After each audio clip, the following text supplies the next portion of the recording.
Jadi kita dapat kesempatan diizinkan sama beliau untuk beberapa pertanyaan lah ya, mengulik tentang bagaimana Yogyakarta, terus adat istiadat di Yogyakarta, ada apa aja, pusakanya apa aja.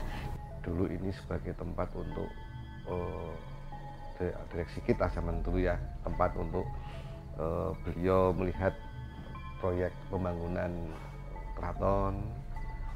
Nah, ketika sudah pasang Blaket TV dan sebagainya, hanya melihat orang jalan terus mampir minta minum, ujung jarinya nulis di pintu.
Iya Ria, selamat datang di Jogja.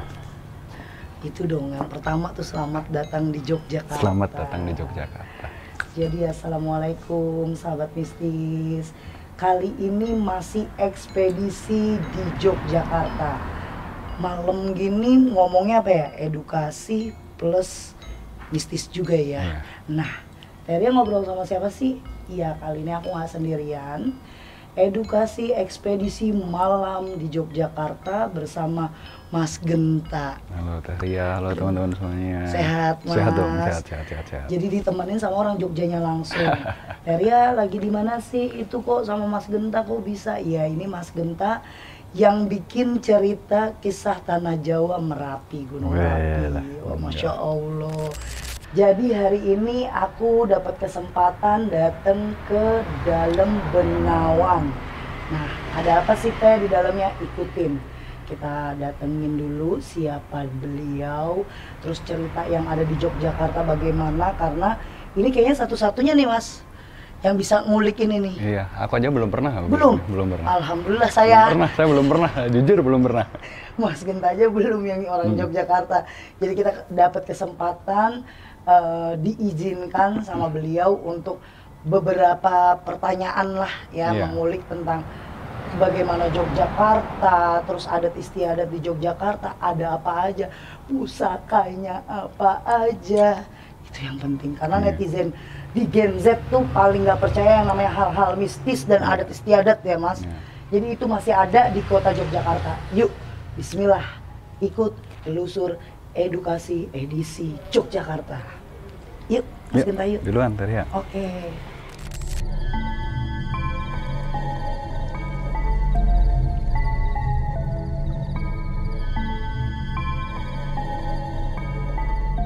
Spillnya itu hari ini kita beda ya? Iya, kalau aku kan spill, wah ini sebenarnya akan ada sesuatu yang menarik di sana. Kalau Ria kan dari sini udah kerasa kelamat, nggak merasakan apa-apa gitu.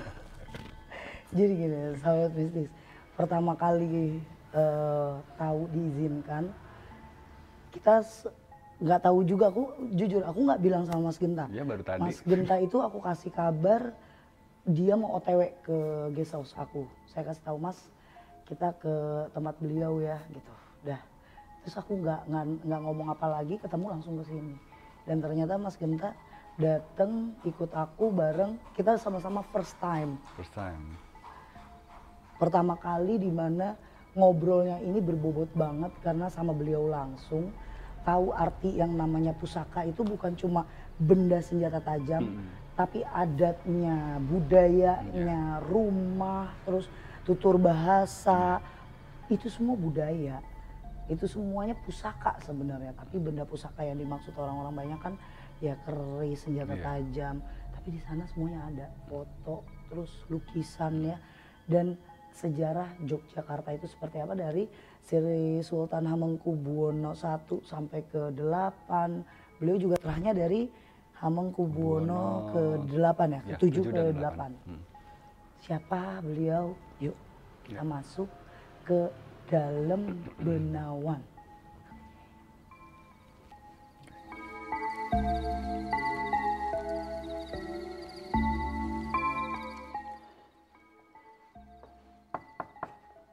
Assalamualaikum. Assalamualaikum. Maaf ganggu Doro. Malam. Ini temanku Mas Genta. Aku mau ketemu sama Raden Mas Kuku Trias nih. Boleh. Boleh nih. Aduh, saya grogi Doro, mau ketemu langsung soalnya. Mari Mas Genta. Terima kasih Doro. Waduh. Aduh, assalamualaikum Ya, Doro. monggo. Selamat datang. Zee. Terima kasih. Makasih ya. Maaf ganggu. Wah, monggo. Silakan tak apa-apa. Ya, silakan duduk, Zee. Ya. Sini. Waduh, luar biasa. Terima kasih loh Doro sudah Sama-sama. menerima Doro Putri. Wah, luar biasa ini tamu-tamu kita ini ya. Wah. Zee. Luar biasa ganggunya malam-malam ya Mas. Ya. Kayaknya lebih tepatnya. Tapi maaf loh, gitu ini saya Doro. masih pakai baju begini tadi karena masih ada kegiatan jadi masih belum sempat ganti ini. Loh, Mbak, ini malah menunjukkan kan. Aduh, Bener nih nggak salah oh, tempatnya, begitu ya. rumahnya. Oh. Begitu Doro. Ya, Pamit, ya. izin saya sama teman saya Mas Genta datang ke sini. Kita banyak mau ngulik sejarah nih Dor. Wih. Karena Ya. seumuranku itu taunya ya Yogyakarta banyak view foto-fotonya, terus cantik indah alamnya. Sri Sultannya yang kita tahu kan Sri Sultan Hamengkubuwono 9 dan 10. Kita kebanyakan tuh udah usia tahun 90-an lah ya. Itu sedikit yang tahu dari 1 sampai 8 tuh bagaimana. Ya. Terus mau tanya sejarah Yogyakarta tuh seperti apa. Pokoknya banyak tanya nih kayaknya nih Doro nih. Silakan, sebisa saya nanti ya. Zee, Iya biar Gen Z ya. Gen Z. Nah, Ya. Doro aja tahu loh. Gen Z. Ya, terima kasih. Jadi kalau Gen Z zaman sekarang, anak-anak muda yang nonton YouTube, biasanya tahu saya itu di YouTube saya tentang kemistisan. Wih. Ya. Cuma komentarnya banyak yang sok tahu dia. Oh. Zaman sekarang mana ada yang gitu-gituan. Ya. Udah nggak ada tuh main keris-keris. Itu semuanya musyrik. Apalagi kalau ngeliat kita bawa kembang sedikit aja kasih tahu, wah jadi dukun dia. Kan jadi serba salah Doro. Kita niatnya mau apa ya? Edukasi ya. Memberitahu kalau bukan zaman kita sekarang memang, tapi dari dulu turun temurun itu ada sejarah, ada tata cara, ada bagaimana caranya kita berterima kasih dengan alam. Benar. Cuma yang zaman sekarang nggak ada yang tahu loh. Taunya kalau kita ngelarung itu berarti kita sakit diguna-guna ngelarung. Tuh, sahabat mistis dengerin.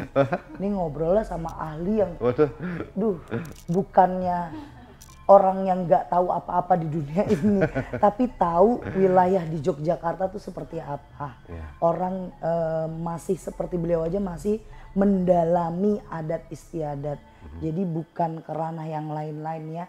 Pembahasan di sini masih di edukasi edisi Yogyakarta. Keren nggak Doro? Keren sekali. Mas Genta ada yang mau ditanyain nggak sama Doro nih? Di depan langsung, karena undangnya seru kan? Kita nggak. Cukup berat ya. Ya.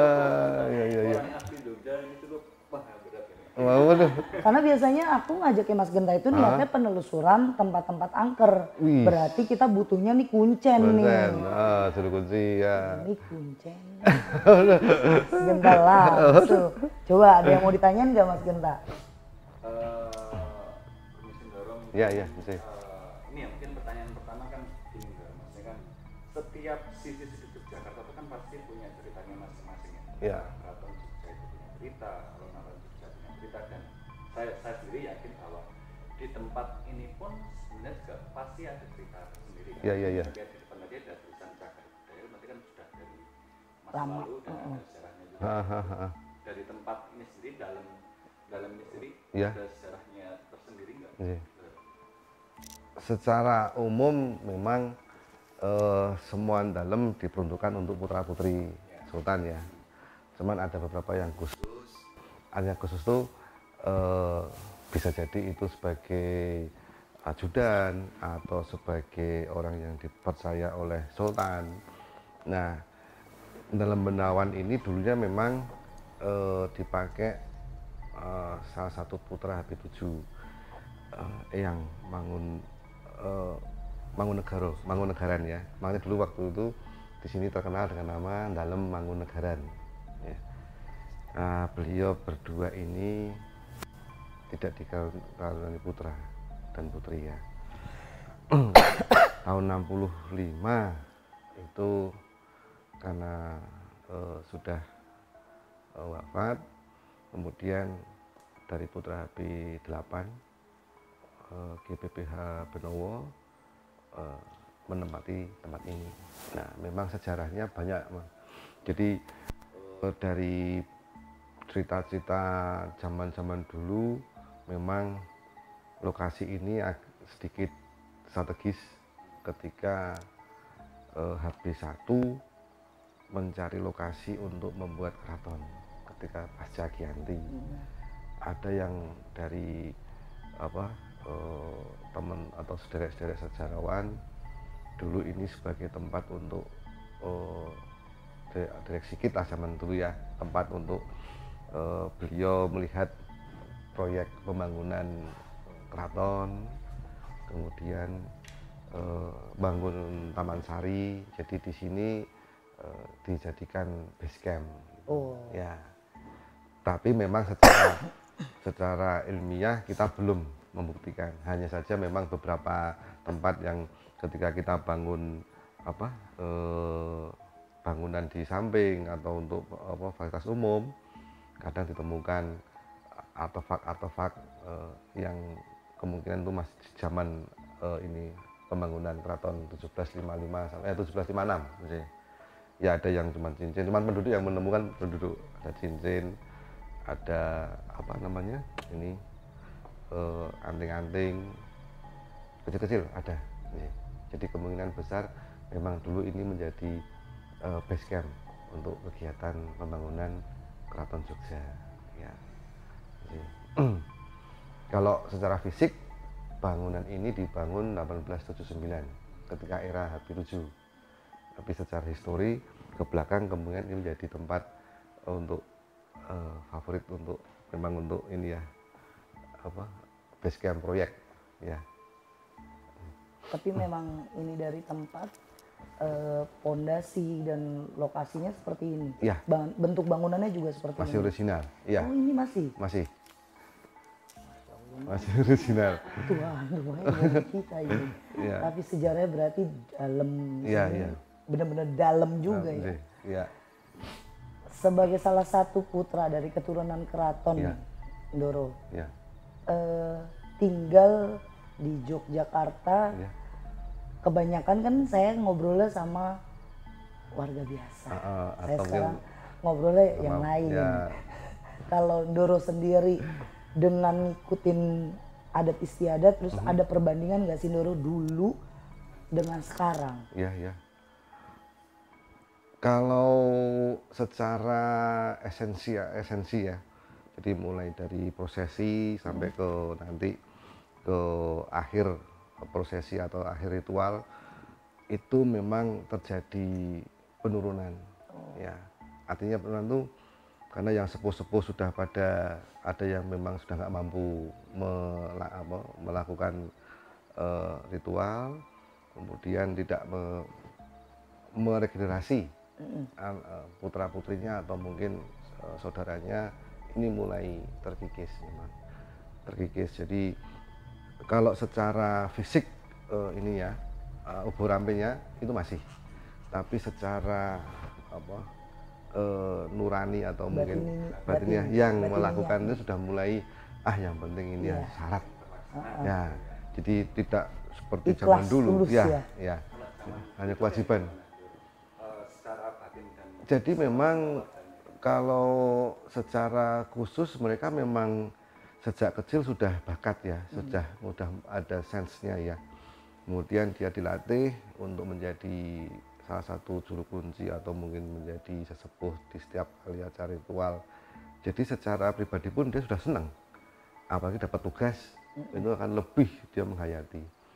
Nah, ini ya semoga nanti ke depan ini kan salah satu kekayaan ini ya spiritual kita ya. Ini dikembangkan karena apapun, karena kita sadar bahwa kita adalah makhluk mistik, selalu berdoa, selalu melakukan proses sebelum berdoa. Itu kan kita butuh juga jembatan dari orang-orang ini kan begitu nih. Kalau ini menjadi salah satu pengembangan dan apa ya edukasi kepada anak-anak yang atau remaja yang menekuni dunia ritual begini, luar biasa. Karena kami yakin suatu saat manusia itu pada saat tertentu pasti rindu akan budaya, rindu akan itu toh, religius kan begitu. Nah, apalagi aku yang tinggal di Jakarta. Dengan segala hidup pikuk ya. Udah nggak ada Doro. Oh gitu ya. Jadi kalau kita pun pembahasan kayak contoh kan banyak ya adat istiadat ya kayak malam satu suro dan lain-lain. Kalau di Jakarta ya paling pawai obor, terus selebihnya udah. Sudah. Ya. Malah kalau misalnya kita punya benda peninggalan yang dikatakan pusaka itu, kita mencoba untuk melestarikan dengan mencuci, kan itu membersihkan. Ya kalau mau direm lagi ke anak muda sekarang, dari debu-debu itu kita bersihin. Betul. Tapi mereka tuh selalu bilang, dukun. Wah, itu berarti musyrik, karena mainnya benda-benda ya kayak keris dan lain-lain. Udah nggak ada Doro. Di Jakarta tuh hilang Doro. Oh wow. Makanya saat saya ke Yogyakarta, bener banyak orang yang bilang Yogyakarta ngangen nih. Kan dapet romantis ya. Ya, halnya itu dari orang bikin kita kangen gitu, dari warganya ramahnya enak. Dan alam di sini tuh bikin spiritual kita yang memang mencari ketenangan dapet. Betul. Sebenarnya itu kan yang dicari. Nah kalau di Jogja sendiri nih, Doro, mohon maaf, kan biasanya memang yang terkenal dengan pemandian pusaka. Sebenarnya selain itu adat lain ada nggak sih, budaya lain kayak pencucian keris, terus apa lagi gitu? Banyak. Jadi sebenarnya jamasan itu tidak mesti ini ya keris atau tombak, kain pun bisa. Kain walaupun cuma diangin-angin itu tetap dijamasi. Oh jamasan namanya. Ya, jadi mencuci. Jadi itu sebenarnya kan juga mengandung arti bahwa kita tuh setahun sekali ya kita mencoba untuk kontemplasi, membersihkan diri, lahir dan batin. Jadi pusaka itu hanya sebagai perantara, termasuk juga mestinya juga dirawat sebagai bagian dari filosofi hidup ya. Karena kalau kita memandang dari sisi mana, sisi seni atau mau sisi spiritualnya, kan semuanya masuk dalam satu badan ya, satu tubuh begitu. Nah yang paling asik sebenarnya kalau kita ke Jogja itu tidak hanya menikmati romantismenya ya, Jogja di waktu malam, kulinernya atau mungkin budaya, tapi mencoba untuk menikmati garis imajinernya. Jarang sekali wisatawan itu datang mencoba ke Parangkusumo untuk sangkannya, kemudian ke Merapi untuk dumadinya. Itu kan wisata yang sangat luar biasa. Jadi sambil ke Parangtritis atau Parangkusumo menikmati indahnya pantai, makan, tapi juga inilah tempat lahir dari sini. Nanti kita ke gunung, besok akan kita ke sana, ke arah atas kan begitu. Jadi bisa berdampingan sebenarnya. Sayang kalau cuma lihat pemandangan. Iya. Nggak menikmati garis filosofinya. Datang ke Yogyakarta biasanya ngapain Mas Genta? Tahu nggak kalau Gen Z? Riswaka, pendopo lawas, nyari yang viral gitu. Nah itu perbedaannya ya kan Mas Genta. Orang dulu nyari Yogyakarta kesini tuh nyari tenang lahir batin. Kalau sekarang nyari yang viral-viral. Viral, iya benar. Nah kali ini aku mau bikin viralnya cuma satu, Ndoro. Apa ini? Jangan hapus adat istiadat dan budaya kita. Oh iya. Karena sangat sayang sudah jerih payah orang tua kita dulu, buyut-buyut kita dulu memperjuangkan ini. Gitu. Betul. Sebenarnya kalau menurut Ndoro sendiri benda pusaka itu apa sih, Ndoro? Kan kalau orang tahu ya benda pusaka ya batu, keris. Kalau menurut Ndoro sendiri itu arti benda pusaka itu apa sih? Kalau kita melihatnya sebagai bagian perwujudan simbol kehidupan kita ya. Jadi kita punya keris, itu kan pasti juga mencari jodoh. Oh cocoknya saya kerisnya ini. Berarti kan secara simbolik itu menyerupai dengan benda yang kita punya. Jadi kalau sifatnya A ya jangan pakai keris yang punya sifat X misalnya. Pasti nggak nyambung. Jadi bagaimana kita menyelaraskan kehidupan. Misalnya kita mau menjadi seorang pengusaha, oh karakternya begini, wetonnya ini, kemudian karakternya begini, saya cocoknya keris seperti ini. Iya betul. Jadi menyempurnakan jalan hidup kita. Jadi keris itu sebagai ageman, artinya menjadi gegaman ketika kita meyakini keberadaan Tuhan Yang Maha Kuasa. Keris ini menjadi bagian dari karakter kita, kan begitu. Jadi bukan terus diperlakukan istimewa banget sih, enggak ya. Cuman sebagai menambah spiritual bahwa kita luar dalam itu ada dalam satu tubuh. Berarti semuanya itu perlu dengan keselarasan. Iya. Harus selaras. Iya. Dan banyak sekarang cekodam, keris bengkok kan banyak Mas Genta, karena kebanyakan mereka itu dapat contoh, saya punya keris dari peninggalan bapak saya gitu. Nah mereka menyalahgunakan dengan salah. Betul. Ada yang malah jadi ODGJ karena terlalu berat dan nggak ada yang ngurusinnya benar gitu. Jadi nggak ada gurunya yang mengajarkan, mendampingin, nggak ada.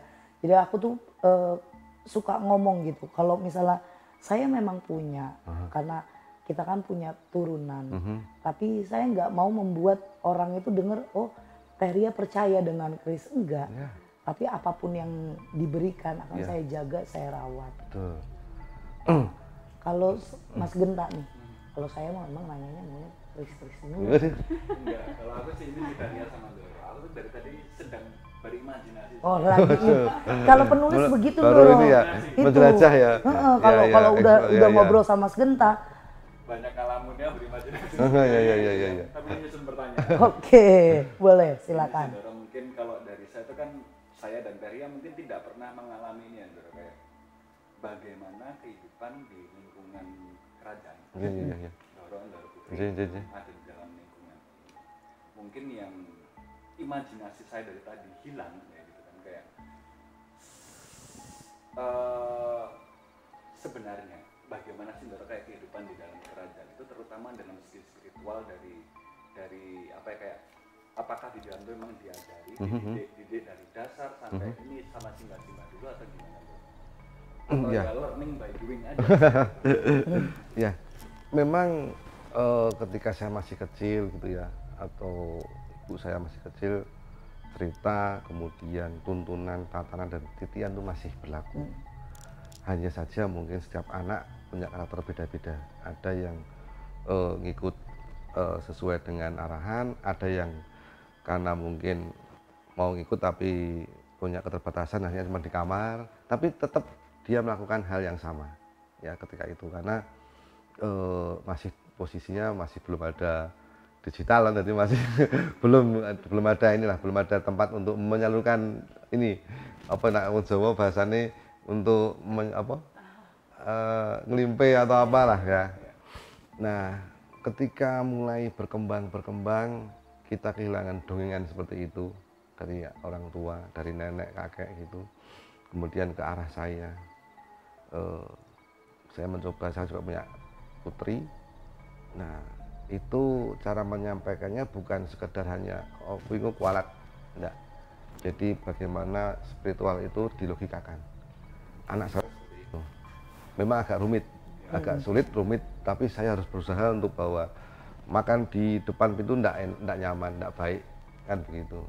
Kenapa kualat atau kenapa nggak elok, nanti dilihat orang, malu. Ya kalau laukmu itu enak, kalau enggak kan malah dicibir, masuk akal. Oh iya kan begitu. Pakai seperti itu. Terus ketika kita melakukan kewajiban seperti ritual, ada bunga mawar, bunga ini kita simbolkan dengan bunga mawar merah itu ibu, bunga mawar putih itu bapak, kemudian melati itu adalah ucapan yang baik-baik.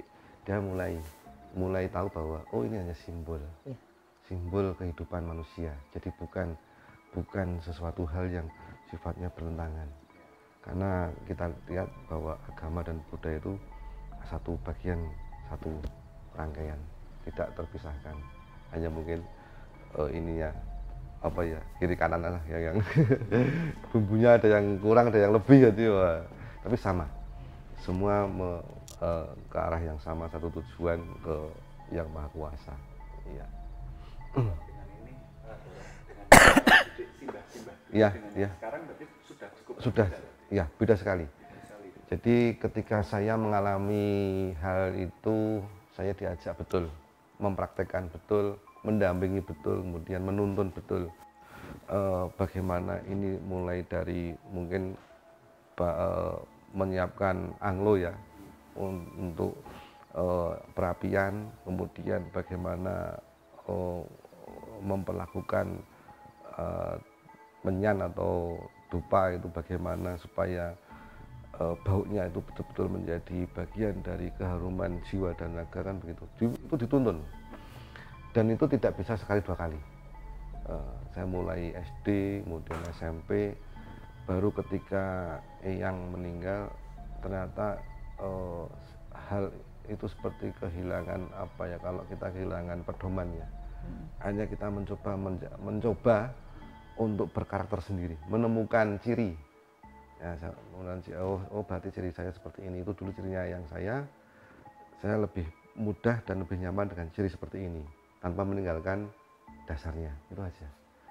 Cuman kalau kita kembalikan ke sekarang, itu nggak bisa, sulit dicerna karena ruang mistik kita sudah dirusak dengan teknologi, dengan zat-zat, dengan jadi ruang yang religius spiritual ini sudah mulai apa ya, budaya sudah mulai dihilangkan. Iya. Karena hal kecil aja seperti menikah. Iya. Orang tua mintanya pakai budaya, anak minta maunya modern. Modern. Itu udah hilang. Udah hilang sekali. Iya. Tapi memang terlihat. Cuma kalau di Jogja kan masih ada adat itu masih berlangsung, di warga biasa pun berjalan terus. Beda sudah kalau kita ke arahnya ke kota. Sudah beda gitu. Dari cara pakaian, tutur kata, sopan santun, terus cara menyikapi tempat, cara menyikapi dirinya aja udah nggak bisa gitu. Jadi memang kalau dibilang miris untuk kita sudah tahun milenial ini, memang benar dikatakan semakin tua dunia, bukan diartikan lagi makin mewah, tapi makin menutup ke akhir zaman. Iya, betul. Saya sendiri sedih karena setiap ada pembahasan tentang adat istiadat, terus cara kentalnya dulu kayak gimana, selalu dipatahkan dengan terlalu rumit, terlalu pasti ada terlalu dan ditunjuk gitu. Kayak dia terlalu mistis, terlalu ini, jadi enggak ada tempat sharing yang benar-benar leluasa untuk ini kebatinan. Batin itu yang malah bikin rusak segala-galanya kalau rusak, kalau gagal. Nah di sini baru tenang, Doro.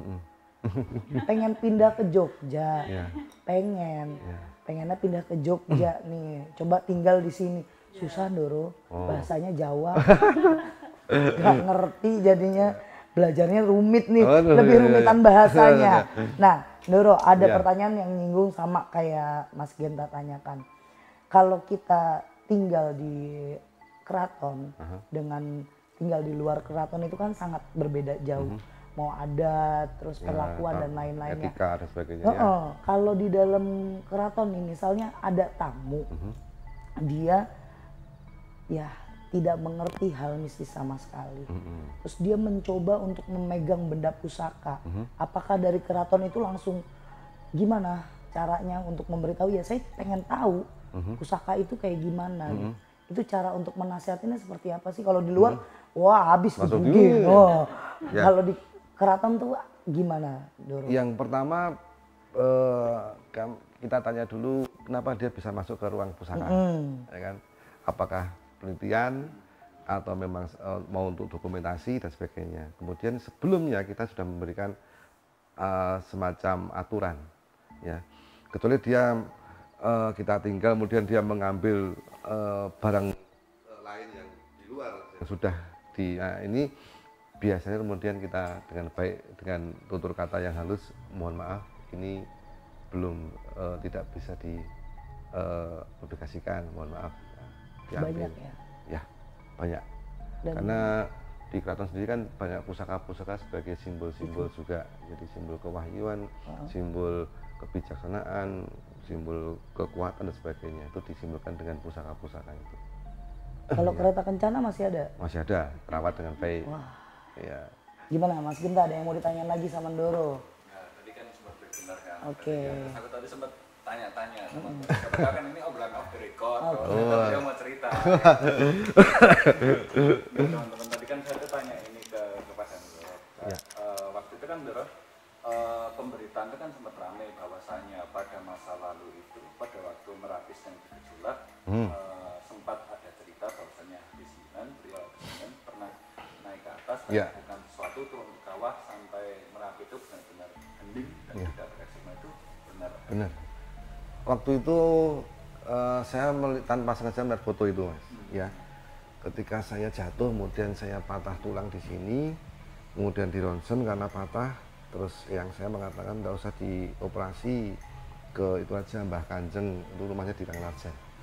Ketika itu saya cuma dikasih ramuan seperti gandum, terus kunir, kan rempah-rempah lah. Cuma dikasih sini, terus kemudian dikasih kain.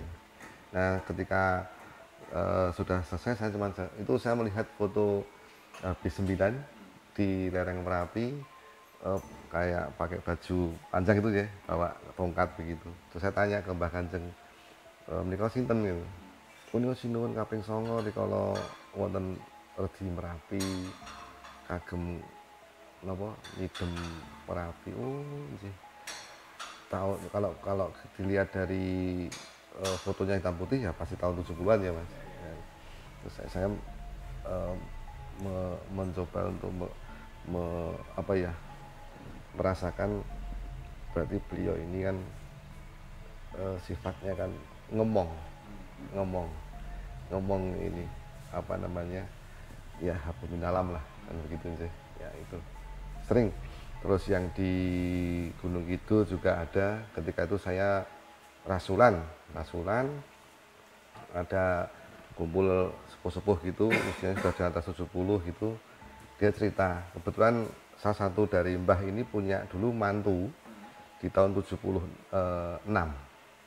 Nah ketika sudah pasang belah KTP dan sebagainya, hanya melihat orang jalan terus mampir minta minum, ujung jarinya nulis di pintu tulisan Jawa, kalau di Indonesia kan selamat menemui hidup baru, di pintu.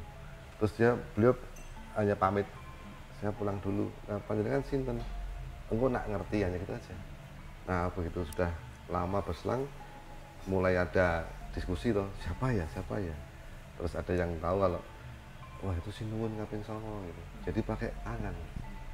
Nah itu ada di sana di pintu, masih ini masih namanya. Nah itu apa namanya lakunya ya, menyatukan antara pribadi dan kekuatan semesta alam ya. Iya. Tapi bagi ini bagi internal keraton sendiri waktu mengetahui ternyata Sinuwun habis 9 bisa seperti itu, terkaget-kaget. Oh iya. Wah kok seperti ini wah ya. Terkejut. Iya. Banyak kok situs-situs yang beliau kunjungi, dan kebanyakan ini beliau menyamar pakai apa gitu ya, menyamar. Jadi itu adalah alif yang sering kita baca-baca. Itu langsung digrosek. Langsung Mengganggu kepalaku. tapi bukan jadi ilustrasi. Yang tadinya ilustrasi sekarang jadi bener nyata. Kan kemarin cuma bertanya. Ya. Banyak kita tanya ya, mau jawab kalau ke sesama begini belum dapat hasil yang Malah ribut ya. debatnya debat panjang Doro. Kalau ini kan langsung Doro sendiri ucap. Tapi seorang abdi dalam yang mengabdi memang di keraton itu orang pilihan dari Sri Sultan atau bagaimana caranya? Umum sebenarnya yang dijiwai oleh jiwa pengabdian. Jadi karena mereka menganggap keraton atau keratuan ini menjadi pusat kosmologi spiritual, mencoba untuk mengabdi di situ. Karena memang banyak bukti-bukti ketika beliau menjadi abdi dalam ada aja berkah yang diterima kan gitu. Selain orang Jawa akeh bejone, gitu loh, akeh bejone. Arep butuh iki ono kan gitu. Nah itu yang dia dapat, ketenangan dan kebejonan tadi itu yang dapat ya. Kalau kaya sih enggak. Tapi dia cukup ya. Beli mobil cukup mah udah ya, kan cukup ya, cukup. Fun fact dari ya itu dulu zaman kuliah aku sering lihat-lihat gimana ya caranya masuk jadi abdi dalam. Iya bisa daftar bisa, gitu. tapi waktu itu aku lihatnya harus yang bagian kebudayaan. Iya. Oh iya, ya di ini di Mardowo ya. Jadi itu aja Mas, jadi juru kunci ya. Di Pengulon nanti daftarnya. Emang kamu di Jogja. Kalau aku tuh dari dulu kepengen banget ada buyutku orang abdi dalam di keraton Kasepuhan, Cirebon. Ya. Itu impianku juga. Iya. Bagaimana ngurusin keraton tuh dengan sepenuh hati karena kayak yang di luar itu kan nggak sejiwa sama kita. Tapi kalau pas di keraton itu apa yang saya lakuin di luar ternyata di sini tuh dilakuin juga gitu.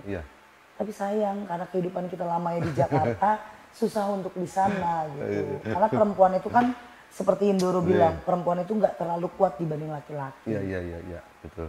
Ya. Jadi saya masih banyak wah kayaknya percuma gitu. Terus apalagi kalau perempuan di suatu keratonan kan kalau lagi haid juga ada banyak pantangannya. Sebenarnya kan nggak perlu jadi abdi dalam loh. Jadi abdi budaya juga bisa. Itu melestarikan budaya, menjadi penulis budaya, menjadi pelaksana budaya, kan sama aja menjadi abdi dalam. Tapi bener kata Doro, ntar ujung-ujungnya saya jadi juru kunci.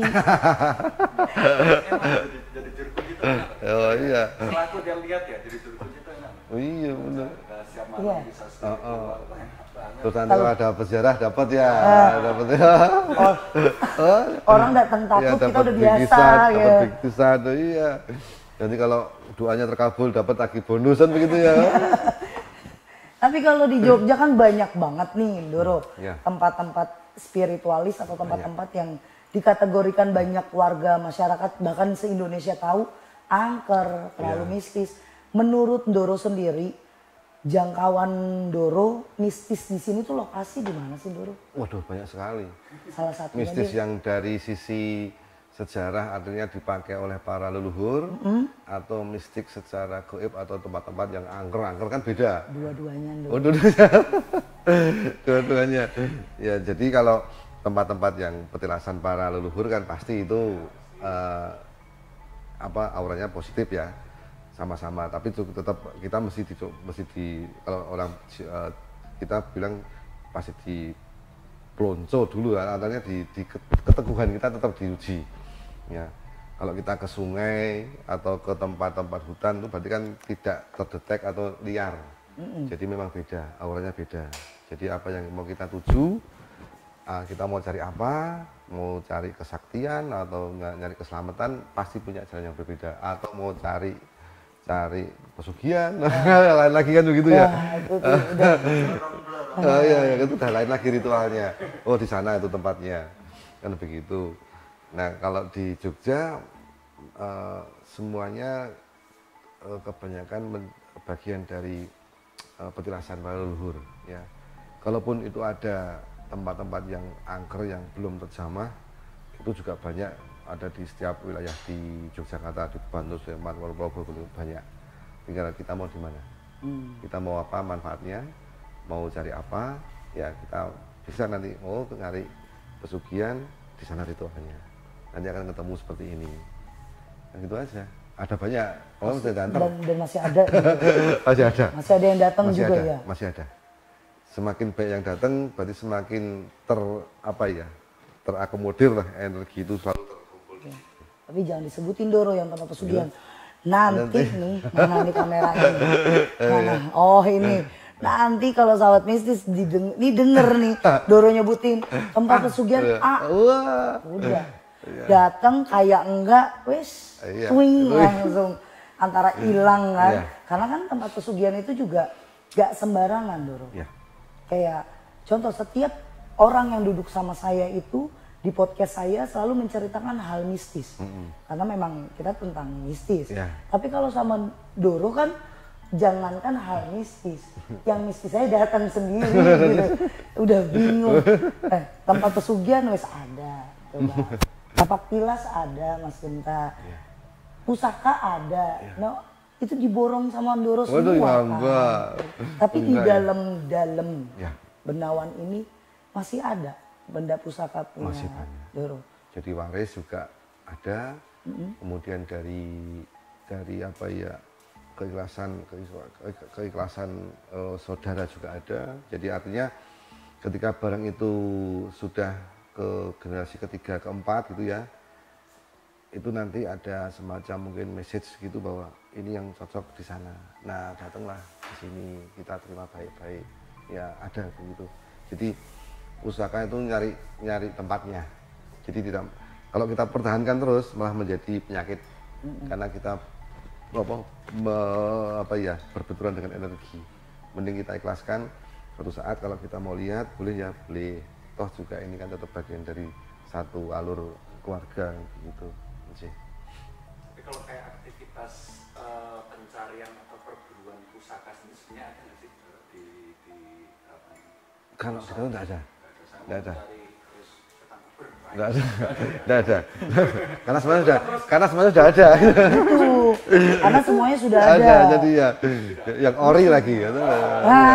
Gitu. Nah kalau di sini kan dengan Yogyakarta pasti ada dengan yang keasliannya benar-benar asli. Di rumah ini masih ada kan? Masih ada. Boleh dilihatin ya? Saya sudah tahu siap ini. Abis itu bahasa-bahasanya nih udah panjang nih. Udah panjang, iya. Pengen langsung nembak dulu gitu. Mumpung udah cair ya. Pengennya dilihat yang asli, boleh Doro? Boleh. Boleh? Boleh. Masya Allah. Terima kasih. Semuanya didapat dengan prihatin. Jadi memang kalau kita bicara ngambil pusaka itu kan berarti ada dua hal ya. Satu, itu barang sudah dibuang. Mungkin karena telah itu korban ya, atau membuat sakit keluarga kemudian dilarung atau dibuang. Kedua itu menjadi pusaka lingkungan, penguatan lingkungan. Nah untuk diambil kan berarti ada sesuatu hal yang terjadi di situ. Kalau yang sakit ya berarti nanti kita akan menerima ininya, jalurnya akan muncul lagi. Kalau itu diambil, itu kan desanya akan menjadi desa yang mungkin banyak bebendu, banyak musibah dan sebagainya. Tapi kalau hand to hand begini kan kita tahu alurnya dari mana dulu. Oh ini dari eyang saya, siapa eyangnya? Misalnya apa? Stambulnya kelihatan. Alurnya. Garis turunannya. Ya, silsilahnya kelihatan. Silsilahnya. Oh berarti memang ini yang kamu hanya titipan. Karena ini tidak cocok dengan keluarga panjenengan. Nah, mari kita ambil. Akhirnya kan begitu. Allah, bener. Nah, ya. Karena Doro, kalau saya tuh banyak pertanyaan gini, Teh, kita hari ini penelusuran, saya akan ngambil yang namanya batu permata ala. Saya nggak mau Doro, karena bagi saya kalau memang beliau ini ada di tempat ngasih ke saya, ya disediakan, pasti. Nggak yang kita ngorek, karena bagi saya apapun yang diambil secara paksa maling. Iya. Dan bukan jadi barokah. Iya. Kita yang sakit atau ada warga sekitar di situ. Yang kena, pasti. Tapi kalau udah saya kayak contoh perhatiin, tidur kita baik-baik, tiba-tiba terus ada, ini, nah, itu sah. Itu sah punya. Ya. Karena saya beberapa kali ngalamin dapat batu cincin seperti itu, Ya. batunya. Saya berdiam, tapak saya Rasulan, Ya. dapet kok ada di situ. Nah Ya, itu baru nggak saya milik. pegang. Betul. Karena berarti saya Ya, dikasih. iya. Berarti nggak salah ya Doro Nggak ya? salah. Iya. Alhamdulillah. Iya. Atau dari mana? Dari Kok kalian ini pada bisa ya? Waduh. Waduh. Sebenarnya bisa, Ya. sebenarnya bisa, Iya. cuma Mas Ada Gen- pakai mungkin. Dapat dijual kan gitu ya. kalau Mas Genta nggak mau yang terlalu ini kayak saya. Kalau saya keponya perempuan-perempuan ini kepo banget. Iya, iya. Kepo saya keterlaluan, jadi Ini banget. saya boleh nggak tanya ke Teria atau mungkin ke Iya, Andre. Saya ada satu pengalaman ya, nanti dijawab ya. Iya. Saya kan pernah waktu itu bikin konten jalan-jalan dan memang waktu itu posisi saya tersesat, jalan-jalan itu tersesat di hutan paling ujung di Jawa Timur sana. Itu tersesat. Sepanjang perjalanan itu saya melihat ada seperti merah dan ada seperti lego keris di sebuah pohon. Nah dalam pertanyaan saya, apakah kemudian saya melihat itu akan menjadi milik saya, dia memilih saya atau ya enggak, itu memang barang ada di sana aja. Itu Aha. Ya. gimana? Ya hanya di Muncul untuk saya atau Enggak. Enggak. ada di sana aja? Ngasih tahu. Iya. Ngasih tahu. Ngasih tahu aja bahwa ini ada benda di sini. Kemungkinan kalau memang Mas Indra itu sebagai bagian Pemilik. dari pemilik atau memang itu menjadi bagian dari pemberitahuan kepada masyarakat, di sini jaga yang baik-baik ya. Nah itu bisa. Jadi banyak, kalau diberikan langsung mesti, entah itu langsung di depan atau langsung pada saat tidur sudah dari samping begitu. Itu kayak aku cerita di belakang layar Iya, tadi, di belakang kamera. Aku di Gunung Merapi, dia pasang anakku nangis di tanganku itu dikasih seperti wujudnya dari jauh itu wayang Mbah Semar. Tapi saat deketin itu dia kakek-kakek. Iya. Ngasih di tanganku nggak kelihatnya warna kuning, selampe warna kuning emas, ada tulisan Jawa, terus tak tempelin ke anakku.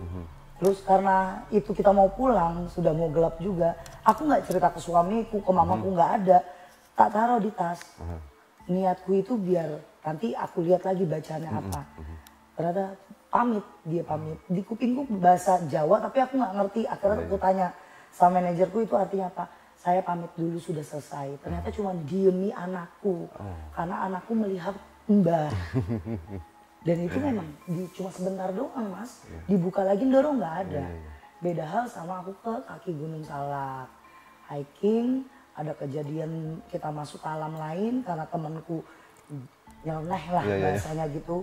Akhirnya pulang dari situ sudah seminggu kita cari dia udah berhasil. Itu di tasku ada kertas, itu tulisannya Sunda kuno zaman dulu. Terus itu cara mandi, ternyata cara mandiin si keris kembar. Aku nggak dapet satu dulu, aku dapet dua-duanya. Sepasang ya. Sepasang. Dan itu yang dilakuin terus sama papaku. Akhirnya papaku kasih ke ada kita punya Mbah Buyut yang masih di dalam Keraton Kasepuhan.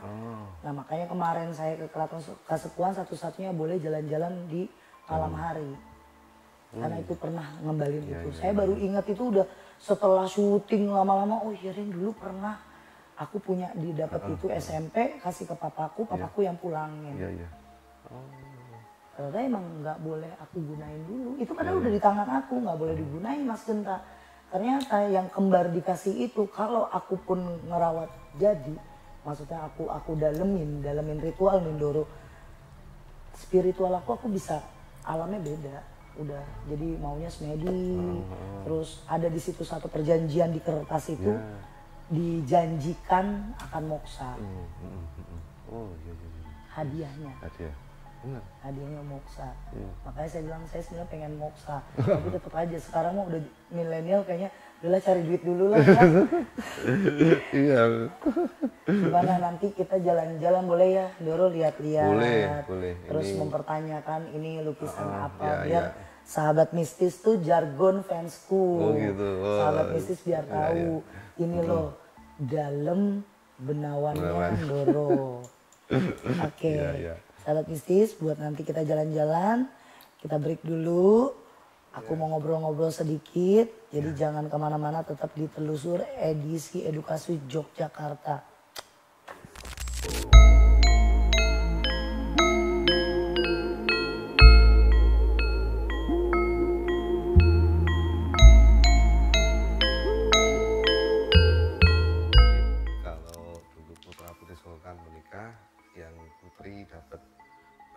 lukisan, kemudian juga kain dan sebagainya. Kalau yang kakung atau yang laki dapat perabotan seperti yang kita lihat ini ada, kemudian diisi dengan berbagai macam apa pecah belah piring-piring gelas di era itu, di era HD8 sama HD7.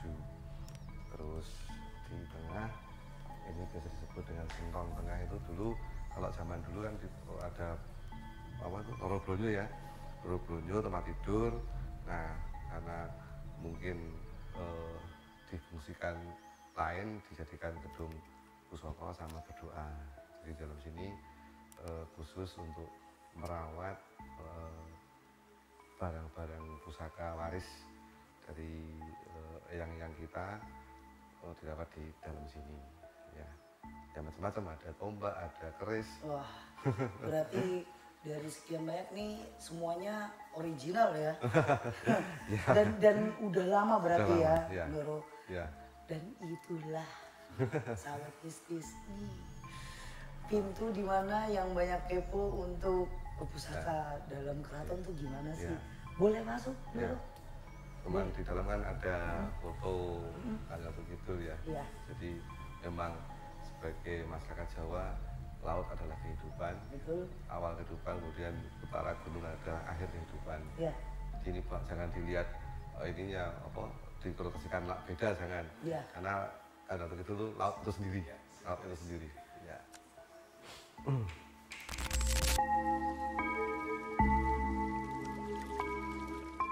Sholat di sini. Ya. Jadi simbol ibu adalah simbol kehidupan. Jadi jangan dipikir yang macam-macam. Ya. Ya walaupun memang cantik betulan itu. Tapi inilah kekayaan budaya. Ya, ya. Jadi di setiap wilayah itu kan pasti adat istiadat Ya, ada, Ndoro. ya, ya. Kalau misalnya mereka yang tinggal di kota tidak mengerti adat istiadat dan budaya, Betul. itu sangat disayangkan. Ya, ya. Malah kita harusnya yang muda itu meregenerasi budaya, Betul sekali. biar alam tetap ya naungin kita. Ya, ya. Karena semakin kesini kita melupakan budaya, banyak gempa bumi, jadi bisa kita rangkum Tuhan marah. Betul. Karena alam semesta yang menghasilkan kehidupan untuk kita itu disepelekan, benar nggak Mas Genta ya? Ya. Ya kebanyakan orang yang ngeliat kayak gini, wah muja, wah ini. Kita memuja dan memuji bukan cuma antar manusia ke manusia, tapi antar alam, kisah sejarah, benar nggak Ndoro? Benar, benar. Jadi apa yang ada di sini originalnya orang Jawa lah bahasanya. Nah kalau lihat lagi di daerah Sumatera, Kalimantan, kan beda-beda Papua ya. juga begitu, ya. Semua ada. Iya. Itu semua pusakanya original ya. Gitu. Ini kerisnya bukan keris yang lain ini, sahabat mistis. Memang peninggalan dari keluarga keraton. Ya. Tahun paling lama tahun berapa? Abad 13 ada. Abad 13 ada. Abad 14 ada. Jadi memang ini sampai di abad 16 ya. Di mulai era Majapahit sampai Mataram. Mas Genta mau nanya apa? Tidak bisa berkata-kata. Apa yang dirasakan nih Mas Genta pas masuk? Segan. Betul kan?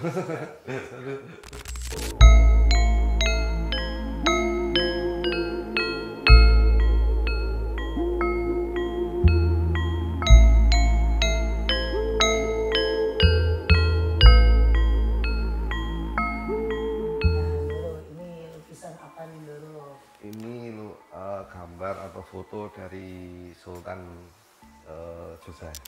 Jadi mulai dari HP 2, kemudian HP 3, HP 4, HP 5, HP 6, HP 7, HP 8, HP 9. HP 1 karena waktu itu belum ada ini ya, fotografi, dia hanya sket.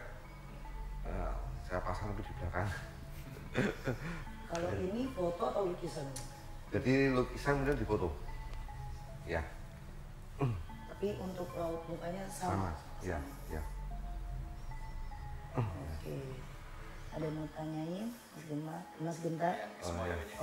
Oh ya, ini didapat ketika kami ada acara jamasan pusaka Ki Ageng Damarjati di Pengkol, Gunung Kidul. Waktu itu saya pulang, saya lihat bapak-bapak difabel ya, difabel, dia bawa lukisan. Jadi dia memang sengaja pakai kayu bekas yang apapun, kemudian dia tata, kemudian dia warna, terus dikasihkan ini. Saya nggak tahu maknanya kenapa mesti semar gitu. Memang ini cocok, ya sudah saya terima.